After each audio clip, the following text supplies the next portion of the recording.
Hello Saurabh, कैसे हैं आप? एकदम बढ़िया प्रणय। तुम बताओ क्या थी। मैं ठीक हूँ। तो ये तो हमारा रिपब्लिक डे वाला हफ्ता है, तो क्यों ना आज रिपब्लिक डे के रिलेटेड कुछ विषय पे बात की जाए। हाँ, ये वैसे एक पुलियाबाजी में परंपरा भी रही है जो सदियों सदियों से चली आ रही है, सिर्फ 4 साल से। हाँ। लेकिन हमें लगा उसकी उस परंपरा को जारी रखते हैं, क्योंकि वो एक ऐसा विषय भी है। हम लोगों ने कई बार बातें की है, जैसे हम लोग गणतंत्र दिवस को आज़ादी दिवस की तरह मनाते हैं, या फिर ये भी हम लोगों ने एपिसोड किया था जो कि हमारा दूसरा एपिसोड था कि ये रिपब्लिक क्या बला है, और उस पे भी हम लोगों ने चर्चा की थी। तो जारी रखते हैं उसी कॉन्वर्सेशन को, और इस बार हम लोग बात करते हैं कॉन्स्टिट्यूशनलिज्म के बारे में, मतलब संविधानवाद, या फिर उर्दू में कह सकते हैं आइन परस्ती के बारे में, कि क्या है ये और क्यों ज़रूरी है ये। तो क्या होता है संविधानवाद? इसे हम कैसे समझें? सौरभ, आप क्या बोलते हम्म, हैं? मैं तो इसको ऐसे ही समझता हूँ कि भाई अगर समाज जो है किसी नियमों पे चल रहा हो, और सिर्फ किसी की कहे सुने से नहीं चल रहा हो। जैसे कि पहले राजा रजवाड़े, या फिर आप राजा जो है वो बोलेगा भाई मैं मेरे को भगवान का दिया अधिकार है, इसीलिए मैं राज करता हूँ और भगवान के दिए अधिकार से मैं ये समाज को चला रहा हूँ। तो एक तरह से राजा की मर्जी से चलता है। तो उसको आप बोल सकते हैं कि वो एक तरह से नियमबद्ध नहीं है।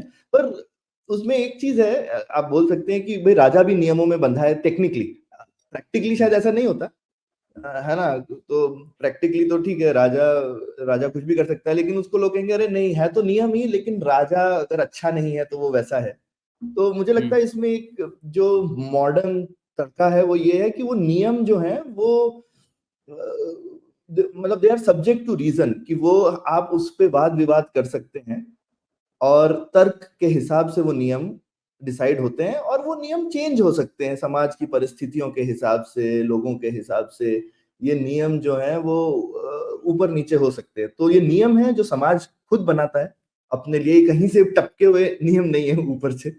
ओके। तो और आपने एक बार वो नियम बना लिए, फिर आप उन नियमों के हिसाब से चलते हैं। ये नहीं है कि एक आदमी के लिए नियम अलग है, फिर वो अलग बात है, उसको हम बोलेंगे शायद वो लिबरल वाली चीज है कि सबके लिए नियम बराबर होने चाहिए। पर नियम बराबर नहीं भी हो और नियम हो तो हुँ। उसको हम बोल सकते हैं कि ये संवैधानिक व्यवस्था है। ऐसे अपनी मर्जी से अपने हिसाब से वो कुछ भी नहीं कर सकता है। ऐसा नहीं कि आज मैंने उठ के मुझे लगा कि मैंने आज रूल ये बनाना है तो मैं बना दूंगा।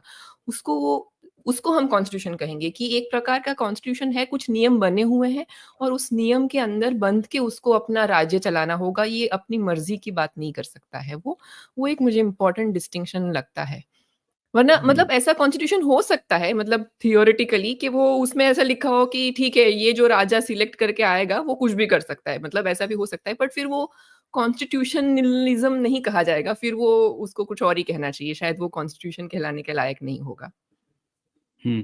तो हम्म। आप दोनों ने 2 अलग-अलग बातें कही कि सौरभ ने कहा कि एक तर्क होना चाहिए, और ख्याति आपने कहा कि कोई नियम होने चाहिए। तो इन दोनों को ही थोड़ा बेहतर समझने की कोशिश करते हैं। तो जैसे कई सारे अब्राहमिक फ़ेथ्स हैं जिसमें किताब ज़्यादा ज़रूरी होती है ना? जैसे बाइबल हो गई, या फिर कुरान हो गई, कुरान है, हदीस है, वगैरह-वगैरह। तो क्या उन्हें हम संविधान कह सकते हैं? उन्हें नहीं, तो फॉलो वो करना। इसीलिए मैंने वो फर्क किया, क्योंकि अगर जो ख्याति ने डेफिनेशन बताई वो नेसेसरी है पर सफिशिएंट नहीं है, जैसा मैथ्स में बोलते हैं। तो हुँ, वो नेसेसरी तो है कि नियम होने चाहिए, लेकिन सिर्फ नियम होना जो है वो सफिशिएंट नहीं है, क्योंकि सिर्फ नियम तो धर्म के भी बड़े सारे नियम हैं, और हुँ। धर्म तो राजाओं से भी बड़ा ही होता है। ठीक है, तो उसके हाँ, दायरे में लोगों को काम करना पड़ता है। इसलिए मैंने कहा कि जो नियम है वो समाज के, और आप कह सकते हैं कि ठीक है वो कहते हैं ऊपर से है, लोगों ने बना लिया, उसके ऊपर में भगवान का ठप्पा भी लगा सकते हो, ऐसा कुछ, हाँ, ऐसी कोई वही। बड़ी बात नहीं है ना। तो हाँ, नियम क्योंकि का तो तर्क नियम का इस तो तरीके का हाँ, भी हो सकता है, तर्क-वितर्क भी हो सकता है कि वो बोलेंगे हाँ। कि ये तर्क मेरा है कि मुझे भगवान ने आशीर्वाद दिया है और इसीलिए मैं आपके हाँ, ऊपर हाँ, राज कर रहा पर हूँ। उसको हम तर्क मैं नहीं बोलूंगा। जो खासकर जिसको हम कॉन्स्टिट्यूट संविधान समझते हैं, वो जिसको हम मॉडर्न भाषा में जो एक कानूनी तर्क होते हैं, कि क्यों कोई चीज ठीक है, और वो जो चीज है वो सबके लिए जायज और फेयर होनी चाहिए। तो एक जो मेरे को लगता है इसमें एक जो रॉल्स व्हील का कॉन्सेप्ट है, कि जो एक रॉल ने बोला था कि एक नियम बनाने का नकाब होना चाहिए, ओके, कि द भाई जब व्हील आप ऑफ नियम, इग्नोरेंस।